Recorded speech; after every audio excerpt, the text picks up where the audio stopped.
আমরা দেখেছি গত ক্লাসে ইসলামের প্রথম পর্যায়ে সাহাবাদের যে ধৈর্য সহিষ্ণুতা, কিভাবে তারা এত অটল ছিল, অবিচল ছিল, সেটার কারণগুলো আমরা গত ক্লাসে দেখেছি। ইমান ওয়ান অফ দ্য রিজন, দেন আকর্ষণীয় নেতৃত্ব, যে রাসূলুল্লাহ সাল্লাল্লাহু আলাইহি ওয়াসাল্লাম নেতৃত্ব, সেটা তাদেরকে ইন্সপায়ার করলো, এবং আখিরাতের প্রতি ইমান, কঠোর ধৈর্য, এই অনেকগুলো কারণে তারা এত এত ছিল যে তাদের কাছে এগুলো মানে কঠিন কোনো কিছুই তাদের লাগে নাই তখন, কোনো বাধাই তাদের কাছে তখন লাগে না, কারণ আখিরাতে ওরা সবসময় মশগুল থাকতো আখিরাতে চিন্তায়, যার জন্য দুনিয়াবি কোনো প্রবলেম তাদের কাছে তখন লাগে নাই। ওইটাই আখিরাতের ব্যাপারটাই ওরা বেশি করে সিরিয়াসলি ওইটাই মনে করতো, যার জন্য ওরা শক্ত থাকতে পারতো। এগুলো আমরা গত ক্লাসে কভার করেছি।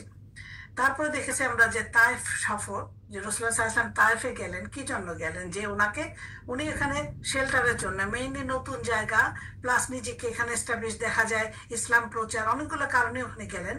কিন্তু ওখানে ওনাকে কি হইলো? ওনাকে যথেষ্ট অত্যাচার করা হইলো, যথেষ্ট অপমান করা হইলো। ওখান থেকে কেউ তার দাওয়াত স্বীকার করলো না।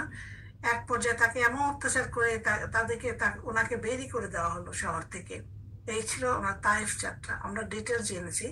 তারপরে ওখানে ফিরে এসে খুব ওনার কি হলো, এর আরেকটা ওনার ছিল যে জিনদের ইসলাম গ্রহণ, যেটা এরাও তো আল্লাহ তাআলার সৃষ্টি, যার আল্লাহ তাআলা এনাদেরকেও এই জিন জাতিকে ইবাদত করার জন্যই সৃষ্টি করা হয়েছিল, কিন্তু তাদের জন্য আলাদা কোনো নবী রসুল পাঠান নেই আল্লাহ তাআলা। তো রাসূলুল্লাহ সাল্লাল্লাহু আলাইহি ওয়াসাল্লামের কাছে তখন জিনরা ইসলাম গ্রহণ করলো, এবং তাদের কাছে খুব ভালো লাগলে কালাম এবং বাকি সমস্ত সবাইকে তারা খবর দিয়ে ইসলাম গ্রহণ করে ইসলামের কথা নিয়ে আসলো।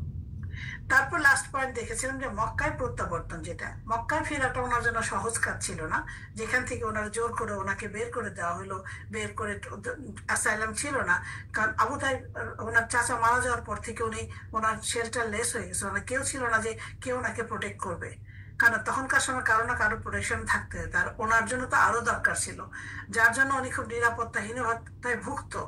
ওই জন্যই মেনলি উনি চাচ্ছিল যে নতুন কাউকে যদি আবার পাওয়া যায় ইসলামের পথে, তাইফে গেল ওই কারণে, কিন্তু ওখানেও কিছু হলো না, তখন তো ফিরেই আসতে হবে।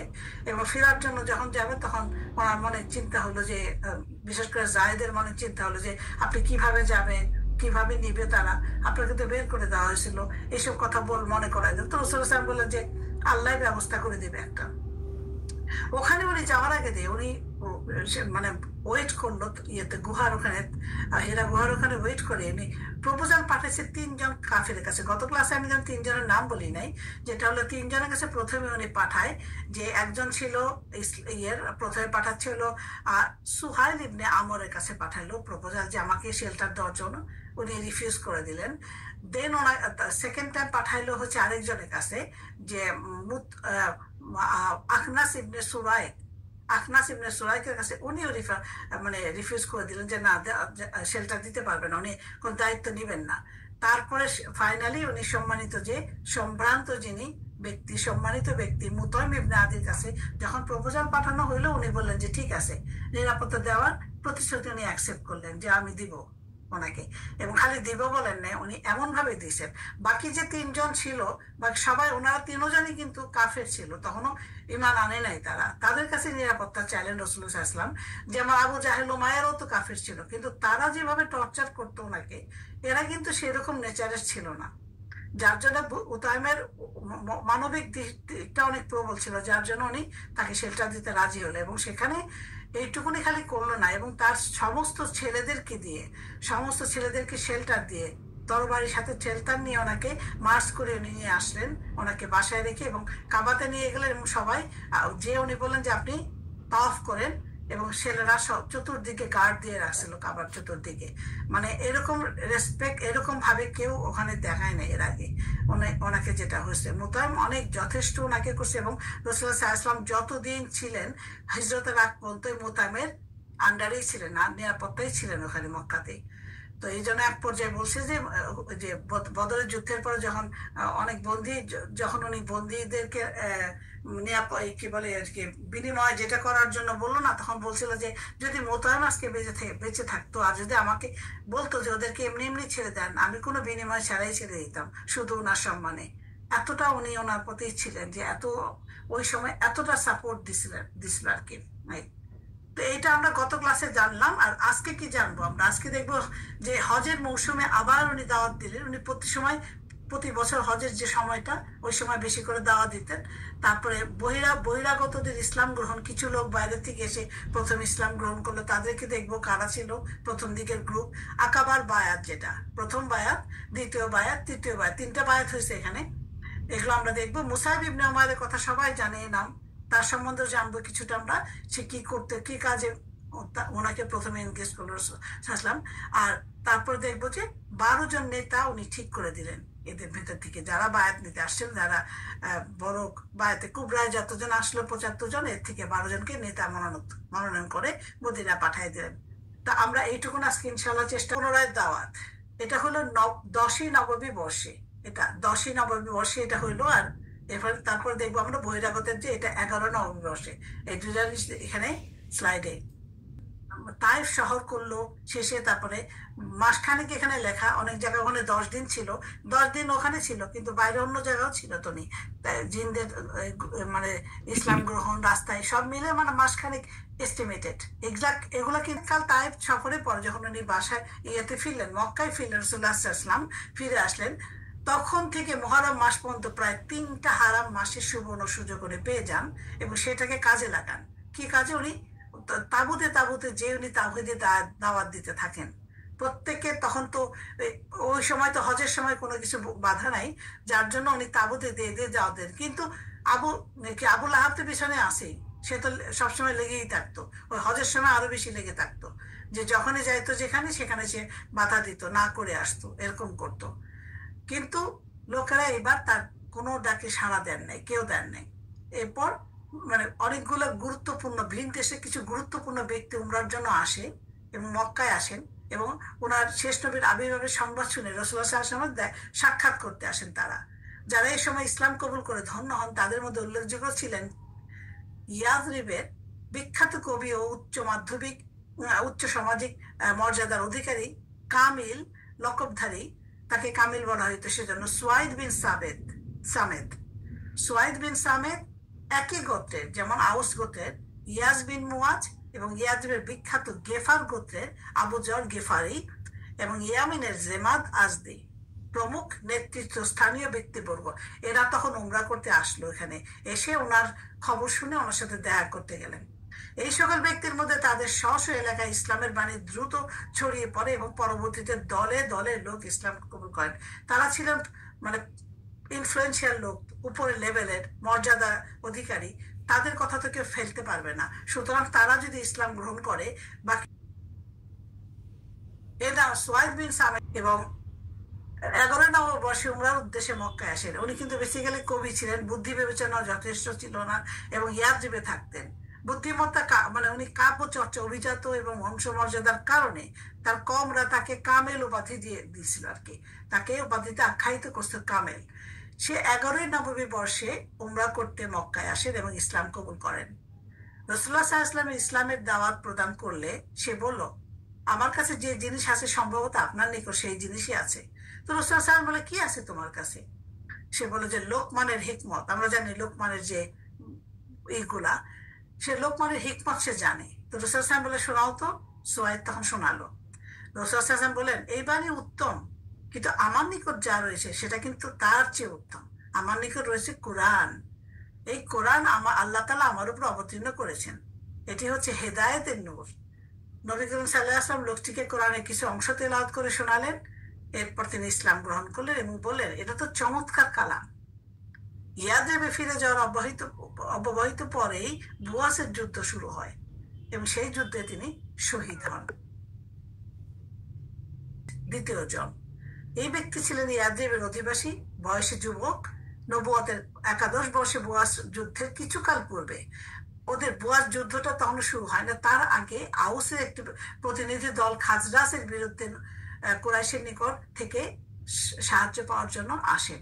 আমরা মাদানী লাইভ যখন পড়বো তখন জানবো যে আউস আর খাজরাজের অবস্থা কি, তারা কারা ছিল, তারা কি করতো। এই গ্রুপের সাথে, দুই ইহুদি গ্রুপের সাথে শেল্টার ছিল, এবং সেটার জন্যই এই খাজরাজের বিরুদ্ধে মানে নালিশ করার জন্য কুরাইশদের কাছে তারা আসছিল সাহায্য পাওয়ার জন্য, যে এদের থেকে আমরা কিভাবে সাহায্য পাই। এই এই দলের মধ্যে ইয়াস বিন মুয়াজও ছিল। এই সময় উভয় গোত্রের মধ্যে শত্রুতার আগুন জ্বলে উঠছিল। এই দুইটা গোত্র, যা আউস এন্ড খাজরাজ, মারামারির মধ্যে থাকতো তখন। আউসের লোক সংখ্যা ছিল খাজরাজের অপেক্ষা কম, সেই জন্য তারা খাজরাজের বিরুদ্ধে বলতে আসছে। আল্লাহ রসুল সাল্লাল্লাহু আলাইহি ওয়াসাল্লাম প্রতিনিধি দল আগমন সংবাদ শ্রবণের পর দেখা করতে গেলেন। আউস গোত্রের এই দলটি আগমনের উদ্দেশ্য ছিল খাজরাজ গোত্রের বিরুদ্ধে কুরাইশদের মিত্রতা এবং সহায়তা লাভ করা। তাদের আগমনের খবর পেয়ে রাসূলুল্লাহ সাল্লাল্লাহু আলাইহি ওয়াসাল্লাম তাদের নিকট গিয়ে বললেন, আপনারা যে উদ্দেশ্যে এসেছেন তার চাইতে উত্তম বস্তু গ্রহণ করবেন কি? তারা বলল, কি সেটা? তিনি বলেন, আমি আল্লাহর রসূল। আল্লাহ তাআলা আমাকে তার বান্দাদের নিকটে এই উদ্দেশ্যে প্রেরণ করেছে যে আমি যেন তাদেরকে দাওয়াত দিই এই মর্মে যে তোমরা আল্লাহর ইবাদত করো এবং তার সাথে কাউকে শরীক করো না। তিনি আমার উপর কিতাব অবতীর্ণ করেছেন। অতঃপর তিনি তাদের নিকট ইসলাম সম্পর্কে আলোচনা করলেন এবং কুরআন তেলাওয়াত করলেন। এই সময় যুবক ইয়াস বিন মুয়াজ বলে উঠলেন, হে আমার সাথীরা, আল্লাহর কসম, আমরা যে উদ্দেশ্যে এসেছি এটা তো তার চেয়ে অনেক উত্তম ছিল। এক মুষ্টি কঙ্কর উঠে ইয়াসের মুখে মারলো, মানে পছন্দ করলো না কথাটা। তারপর রাসূলুল্লাহ সাল্লাল্লাহু আলাইহি ওয়াসাল্লাম উঠে গেলেন। তারা কুরাইশের সাথে মৈত্রী চুক্তি করে। তখন রাফি ওই গ্রুপে ছিল। এক মুষ্টি কঙ্কর উঠে ইয়াসের মুখে মারল, মানে পছন্দ করলো না কথাটা। কুরাইশের সাথে মুক্তি করতে সক্ষম হইল না। তখন তারা ব্যর্থ হয়ে ইয়াথরিবে ফিরে গেল। এর কিছুদিন পর ইয়াস মৃত্যুবরণ করেন এবং রাবি বললেন যে তার খবরটা দিল। উনি বলতেছে যে মৃত্যুর সময় তিনি তাসবিহ, তাহলিল, তাকবীর ও তাহমিদে রত ছিলেন। তার মানে তার ভিতরে ঈমান ছিল, ঢুকে গেছিল। সেই কারণে ইসলামের উপর তার মৃত্যু হয়েছিল বলে অনেকে দৃঢ়ভাবে বিশ্বাস করেন। এরপরে 3 নম্বর হলো আবু যর গিফারি। এর নাম তো সবাই জানে, ফেমাস সাহাবী আবু যর গিফারি। উনি ওনার ইসলামের ঘটনাটা দেখেন কিভাবে। তার ইসলামের ঘটনা উনি নিজের মুখে বলা এটা। তিনি বলছেন যে আমি জানতে পারলাম মক্কা একজন ব্যক্তি নিজেকে নবী বলে দাবি করেছেন। আমি আমার ভাইকে বললাম, তুমি মক্কায় গিয়ে ওই ব্যক্তির সাথে কথা বলে বিস্তারিত খোঁজ নিয়ে আসো তো। সে রওনা হয়ে গেল মক্কায়, তার সাথে সাক্ষাৎ করে ফিরে আসলো। আমি তাকে জিজ্ঞেস করলাম, কি খবর নিয়ে আসলে? সে বলল, আল্লাহর কসম, আমি এমন একজন ব্যক্তিকে দেখেছি যিনি সৎ কাজের আদেশ দেন এবং অসৎ কাজ থেকে নিষেধ করেন। আমি বললাম, তোমার খবরে আমি সন্তুষ্ট হতে পারলাম না। অতঃপর আমি একটা ছড়ি ও এক থলি খাবার নিয়ে মক্কার দিকে রওনা দিলাম। সেখানে গিয়ে আমি তাকে চিনতে পারলাম না বা কারো কাছে তার কথা জিজ্ঞেস করাও সমীচীন মনে করলাম না। আমি জমজমের পানি খেয়ে পানি পান করে মসজিদে থাকতে লাগলাম। একদিন সন্ধ্যা আলী রাদিয়াল্লাহু আনহু আমার নিকট দিয়ে গমনকালে আমার দিকে ইঙ্গিত করে বললেন, মনে হয় লোকটা বিদেশি। আমি বললাম, হ্যাঁ। তিনি বললেন, আমার সঙ্গে আমার বাড়িতে চলুন। তখন আমি তার সাথে তার বাড়িতে গেলাম। পথে তিনি আমাকে কোনো কিছু জিজ্ঞেস করেননি, আমি ইচ্ছা করে কিছু বলিনি। অতঃপর তার বাড়িতে রাত্রি যাপন করে ভোরবেলা আবার মসজিদে এলাম ওই ব্যক্তির খোঁজ নেওয়ার জন্য। কিন্তু ওখানে এমন কোনো লোক ছিল না যে ওই ব্যক্তি সম্বন্ধে কিছু বলবে, রাসূলুল্লাহ সাল্লাল্লাহু আলাইহি ওয়াসাল্লাম বলবে। তিনি বললেন, ওই দিন আলী রাদিয়াল্লাহু আনহু আমার নিকট দিয়ে চলার সময় বললেন, এখনো এই লোকটি কি তার গন্তব্যস্থল ঠিক করতে পারেনি? আমি বললাম, না। তিনি বললেন, আমার সঙ্গে চলুন। প্রতিমধ্যে তিনি আমাকে প্রশ্ন করলেন, আপনার বলুন তো আপনার উদ্দেশ্যটা কি, কি জন্য আপনি এখানে আসছেন? আমি বললাম, আমরা জানতে পেরেছি যে এখানে একজন ব্যক্তির আবির্ভাব হয়েছে যিনি নিজেকে নবী বলে দাবি করেন। আমি তার সঙ্গে কথা বলার জন্য আমার ভাইকে পাঠিয়েছিলাম, কিন্তু সে ফিরে গিয়ে আমাকে সন্তোষজনক কিছু বলতে পারেনি। তাই নিজে দেখা করার ইচ্ছা নিয়ে আমি এসেছি। আলী রাদিয়াল্লাহু আনহু বললেন, আপনি সঠিক পথপ্রদর্শক পেয়েছেন। আমি এখনই তার কাছে যাওয়ার জন্য রওনা হচ্ছি। আপনি আমাকে অনুসরণ করুন এবং আমি যে গৃহে প্রবেশ করব আপনিও সেই গৃহে প্রবেশ করেন। তিনি নবী সাল্লাল্লাহু আলাইহি ওয়াসাল্লামের নিকট প্রবেশ করলে আমিও তার পিছে পিছে প্রবেশ করলাম। আমি রাসূলুল্লাহ সাল্লাল্লাহু আলাইহি ওয়াসাল্লামকে বললাম, আমার নিকট ইসলাম পেশ করুন। তিনি পেশ করলেন। ফলে তৎক্ষণাৎ আমি ইসলাম কবুল করলাম। রাসূলুল্লাহ সাল্লাল্লাহু আলাইহি ওয়াসাল্লাম বললেন, হে আবু যর, এখনকার মতো তোমার ইসলাম গোপন করে দেশে ফিরে যাও। অতঃপর এখন যখন আমাদের বিজয়ের খবর জানতে পারবে তখন এসো। আমি বললাম, হে আল্লাহ, আল্লাহ আপনাকে সত্য সহ প্রেরণ করেছেন তা শপথ করে বলছি, আমি কাফির মুশরিকদের সামনে উচ্চ স্বরে তাওহীদের বাণী ঘোষণা করব। রাবি ইবনে আব্বাস রাদিয়াল্লাহু বলেন, এই কথা বলে তিনি মসজিদুল হারামে গমন করলেন। কুরাইশ লোকজন সেখানে উপস্থিত ছিল। তিনি বললেন, হে কুরাইশগণ, আমি নিশ্চিতভাবে সাক্ষ্য দিচ্ছি যে আল্লাহ ছাড়া কোনো মাবুদ নেই এবং আমি সাক্ষ্য দিচ্ছি যে মুহাম্মদ আল্লাহর বান্দা ও তার রাসূল। কুরাইশগণ এই কথা শুনে কুরাইশরা বলে, ধরো ধরো ওকে ধরো, ধর্মত্যাগীটাকে ধরো, সাবিয়ে বলে। তারা আমার দিকে তেড়ে এলো, আমাকে নিয়ে এমন নির্দয়ভাবে প্রহার করতে লাগলো যেন আমি মরেই যাই। তখন আব্বাস রাদিয়াল্লাহু আনহু আমার নিকটে আমাকে ঘিরে রাখলেন এবং কুরাইশদের উদ্দেশ্যে বললেন, তোমাদের ধ্বংস হোক, তোমরা গিফার গোত্রের লোককে হত্যা করতে উদ্যত হয়েছো। তোমাদের ব্যবসা বাণিজ্যের কাফিলা গিফার গোত্রের লোকের নিকট দিয়েই তো যাতায়াত করে থাকে। তখন তারা ভয় পেয়ে সরে গেল, সটকে গেল। তখন পরদিন ভোরে কাবা গৃহে উপস্থিত হয়ে আগের দিনের মতো আমি আবার ইসলাম গ্রহণের কথা ঘোষণা দিলাম। কুরাইশরা গতকালের মতো আজও আমাকে মারধর করলো। ওই দিন আব্বাস রাদিয়াল্লাহু আনহু আমাকে রক্ষা করলেন এবং কুরাইশদের উদ্দেশ্যে গতকালের মতো বক্তব্য রাখলেন। রাবি ইবনে আব্বাস রাদিয়াল্লাহু বলেন, এটাই ছিল আবু যর গেফারি রাদিয়াল্লাহু ইসলাম গ্রহণের প্রথম ঘটনা। পরবর্তীতে বদর ও উহুদ যুদ্ধ শেষে তিনি রাসূলুল্লাহ সাল্লাল্লাহু আলাইহি ওয়াসাল্লামের নিকট গমন করেন এবং মদিনায় থেকে যান। তিনি আসহাবে সুফফার অন্তর্ভুক্ত হন। জেমাদ আজদি অধিবাসী ছিলেন। জেমাদ আজদি, ওনার কাজ ছিল ঝাড়ফুঁকের মাধ্যমে জিন ছড়ানোর চিকিৎসক উনি।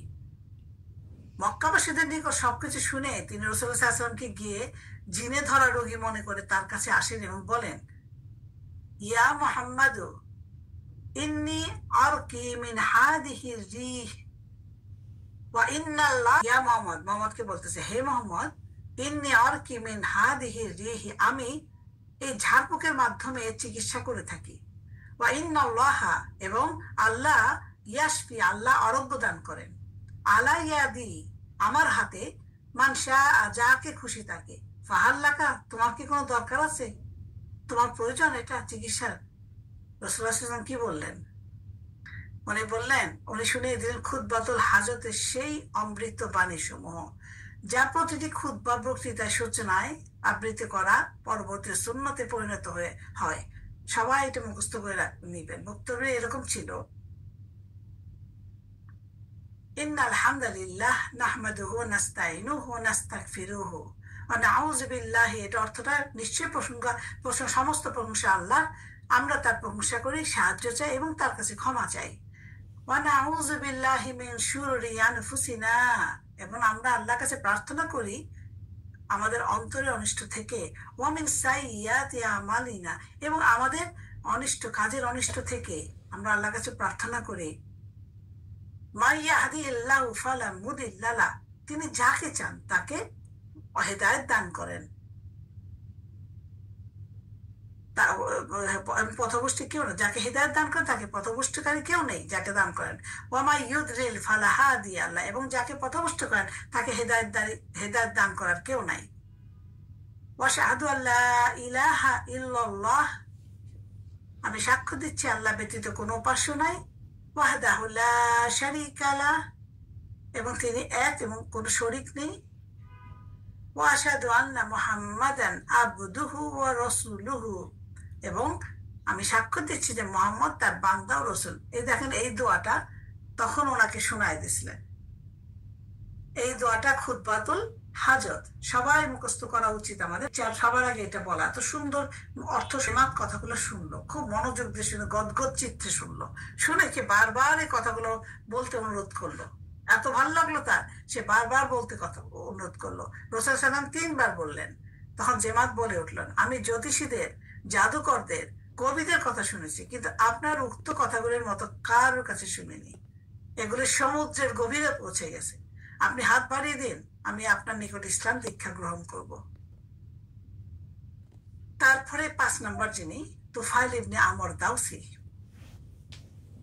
এই লোক ছিলেন কবি, বুদ্ধি বিবেচনা বিশিষ্ট ব্যক্তি ও তার গোত্রের নেতা। এই গোত্র ইয়েমেনের কিছু এলাকায় শাসন ক্ষমতার অধিকারী ছিল। নবুয়তের 11 বর্ষে মক্কার বিশিষ্ট ব্যক্তিরা তাকে অভ্যর্থনা জানায় এবং তার নিকট আল্লাহর রাসূল সাল্লাল্লাহু আলাইহি ওয়াসাল্লামের বিরুদ্ধে নালিশ করে। উনি যখন মক্কায় যান তখন কুরাইশরা তখন তাকে রাসূলুল্লাহ সাল্লাল্লাহু আলাইহি ওয়াসাল্লামের বলে, কি বলে? তারা বলে, এই লোকটি আমাদের জটিল অবস্থায় ফেলে দিয়েছে, আমাদের ঐক্যে ফাটল ধরিয়ে দিয়েছে, তার কথায় জাদুর ন্যায় প্রভাব রয়েছে। এর প্রভাবে ভাই ভাইয়ের মধ্যে, স্বামী স্ত্রীর মধ্যে, পিতা পুত্রের মধ্যে বিভেদ সৃষ্টি হয়েছে। আমরা আশঙ্কা করছি যে বিপদে আমরা পড়েছি, আপনিও সেই বিপদে না পড়েন। সুতরাং আমরা আপনার কাছে আবেদন করছি যে এই লোকের সাথে কোনো কথাই বলবেন না। তাকে আগে থেকে সাবধান করে দিল। হযরত তুফাইল রাদিয়াল্লাহু বললেন, কুরাইশ মূর্তি মূর্তি পূজকরা আমাকে নানান ভাবে বোঝালো। এক সময় আমিও সিদ্ধান্ত নিয়েছিলাম যে রাসূলুল্লাহ সাল্লাল্লাহু আলাইহি ওয়াসাল্লামের সাথে কথাও বলবো না, তার কোনো কথা শুনবো না। সকালে মসজিদে হারামে গমনের পর কানে তুলো গুঁজে দিয়েছিলাম, যাতে রাসূলুল্লাহ সাল্লাল্লাহু আলাইহি ওয়াসাল্লামের কোনো কথা আমার কানে প্রবেশ না করে। কিন্তু আল্লাহ তাআলা তার রাসূল সাল্লাল্লাহু আলাইহি ওয়াসাল্লাম কিছু কথা আমাকে শোনাতে চেয়েছিলেন। এরপর আমি কিছু ভালো কথা শুনলাম, মনে মনে বললাম, আমি তো বিবেক বুদ্ধি সম্পন্ন একজন মানুষ, খ্যাতনামা কবি। ভালো মন্দ কোনো কিছুতে তো আমার নিকট গোপন থাকতে পারে না। কেন আমি ভালো কথা শ্রবণ করব না? গ্রহণযোগ্য হলে গ্রহণ করব, মন্দ হলে গ্রহণ করব না। এই ভেবে চুপ থাকলাম।